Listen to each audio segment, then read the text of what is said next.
In this video, we will take an introductory look at the Aquatic Core, Covariate, and Contingent field methods.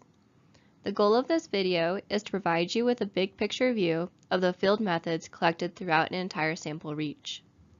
For more in-depth information on how to implement each method, reference the TR 1735-2 field protocol. This video will first describe the core Aquatic AIM field methods, followed by Contingent and Covariate field methods. Aquatic AIM methods address three areas of stream health: water quality, physical habitat, and biodiversity and riparian habitat quality. Measurements are taken at a series of equally spaced main or intermediate transects, at the center of the reach and throughout the reach, which is highlighted in Table 2 of the Aquatic AIM field protocol. Water quality, physical habitat, and biodiversity and riparian habitat quality are each measured by different sets of indicators: core, contingent, covariate, and supplemental, which is highlighted in Table 1 of the field protocol. Each indicator has many applications. However, this video will provide only one or two examples of why each indicator is important to stream health. We will discuss core indicators first, since they are measured by all of those collecting Aquatic AIM data. The core water quality measurements are all taken at the F transect using a YSI instrument. A YSI measures the conductivity, pH, and temperature of a stream. Conductivity is a measure of the salinization of streams. pH is a measure of acidification or alkalinization of streams and may show impacts on water quality from land use activities. Temperature measurements are instantaneous and primarily are used to flag any egregious exceedances that could impact biota. The core physical habitat measurements, also referred to as PHAB, are measured at all of the 11 main transects. These measurements are bankful width, wetted width, bankful height, floodplain height, bank stability and cover, and substrate size. Wetted width, bank stability and cover, and substrate size are also collected at the 10 intermediate transects. Wetted and bankful width are both measured to the nearest 0.01 meter using a tape measure. Wetted width measurements give context on how much water was at a site at the time of sampling. This gives indications of habitat availability and hydrologic alteration, especially when compared to bankful width. Bankful width measurements are used to determine stream size. Bankful height and floodplain height are measured to the nearest centimeter using two depth rods to the height of the feature from the water surface. The max water depth is also measured at each transect, and together these measurements are used to determine if the stream is accessing its floodplain at a relatively frequent interval. This is important because floodplains dissipate stream power during high flow events and maintain riparian ecological structure and function. Bank stability and cover is measured on both left and right bank and is defined by a plot that is 50 centimeters wide that starts at scourline and ends at the first flat depositional feature above bankful. Bank type, cover, and stability are evaluated for each plot. First, plots are designated as either erosional or depositional. Each plot is then evaluated for the amount of vegetation, cobble, wood, and bedrock that provide cover and stabilize the bank. Finally, erosional features such as fracture, slump, slough, and eroding banks are identified for each plot. If no eroding features are present, the plot is designated as absent. Bank stability and cover measurements are important because they give indications on whether a bank will stay in place during high flow events. If banks are unstable and uncovered, they can contribute a major supply of fine sediment to the stream. Also, unstable and uncovered banks can erode quickly and ultimately create streams that are disconnected from their floodplains. The final core PHAB indicator that is taken at transects is substrate size. Substrate refers to the inorganic particles, including sand, silt, cobbles, and bedrock that cover the stream bed. At each transect, 10 particles are randomly selected at even intervals across the stream channel and measured. Each particle is measured along its intermediate axis, which is the B-axis in the figure shown. One reason that it is important to collect substrate is because too much fine sediment can be detrimental to biota by suffocating fish eggs and reducing habitat for macroinvertebrates. Two core PHAB measurements are taken throughout the reach: pools and large woody debris. All pools within the reach are measured. Pool length, width, max depth, and pool tail depth are measured for each pool. Pools are important because they provide critical habitat and refuge for fish and other aquatic organisms, especially in drought years where water levels can be low. Large woody debris that is over 10 centimeters in diameter for at least 1.5 meters in length is counted and recorded. Any large wood within bankful or bridging bankful qualifies and is counted. In-stream large woody debris provides habitat in stream bed and hydrologic complexity by catching small sediment and slowing water velocities. The core biological attributes taken at Aquatic AIM reaches are benthic macroinvertebrates and riparian habitat measurements. Benthic macroinvertebrates cling to the rocks and cobbles or burrow into substrate and are collected by disturbing the stream bed and letting the bugs wash into a Cerber net, as shown on the photo on the right. Invertebrates are collected in riffle habitats throughout the reach. If no riffles are present, invertebrates are collected at every transect.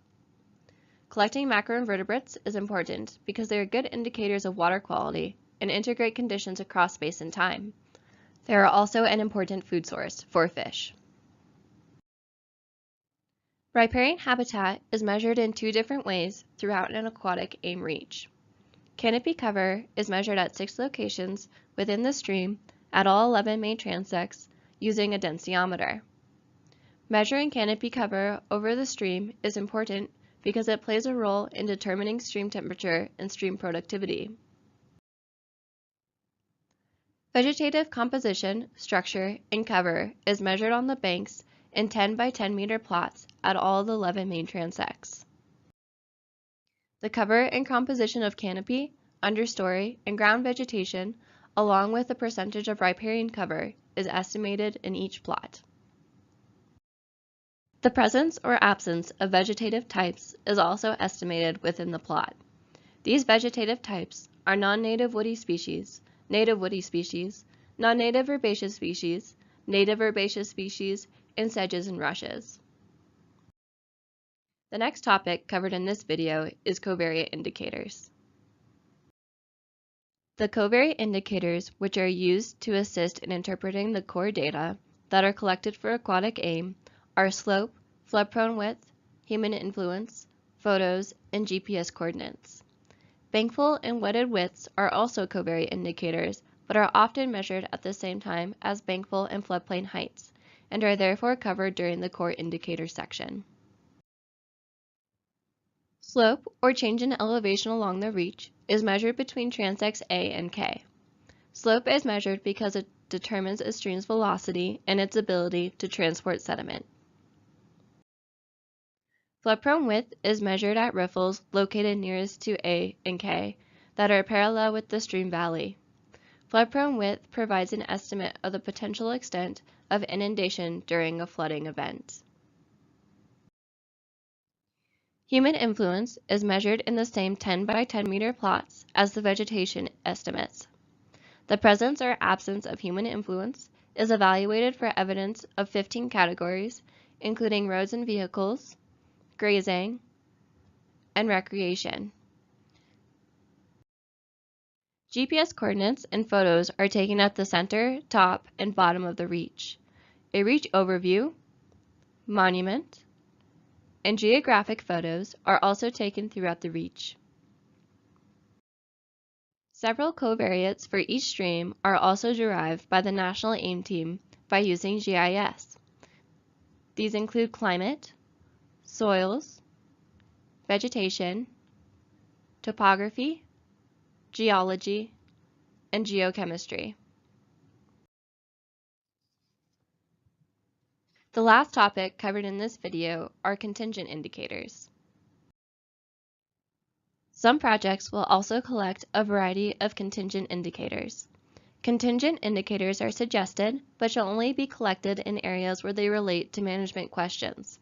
The contingent indicators that may be collected are a subset of water quality measurements, bank angle, in-stream habitat complexity, Thalweg depth profile, and quantitative vegetation estimates. Total nitrogen and total phosphorus are collected at the F transect using a grab sample. Total nitrogen and phosphorus samples are used as a red flag to understand if more monitoring is needed. High nutrient levels can show if there's a lot of input into a stream from fertilizer and livestock use, which can cause eutrophication. High nutrient levels can also be evidence of accelerated erosion of certain geologic formations. Total nitrogen and total phosphorus graph samples have a separate supplemental protocol that involves collecting blank and duplicate samples. Turbidity is measured using a turbidimeter at the F transect.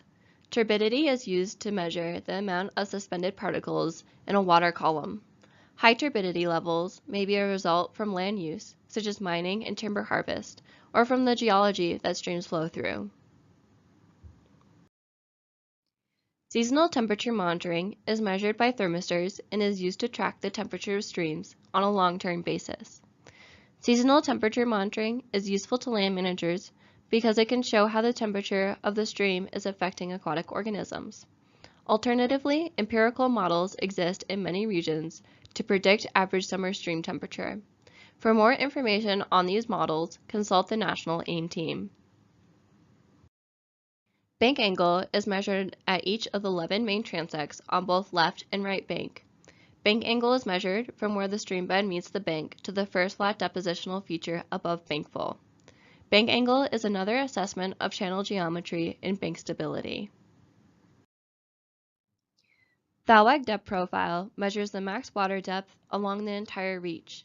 The number of measurements are scaled by the size of the stream, and it can be used as a measure of hydrologic and geomorphic complexity. In-stream habitat complexity, also known as fish cover, is collected in 10-meter plots that span the wetted width of a stream at all 11 main transects. The amount of habitat structures for 9 different classes is visually estimated, including the amount of filamentous algae, large woody debris, and boulders that exist within the plot.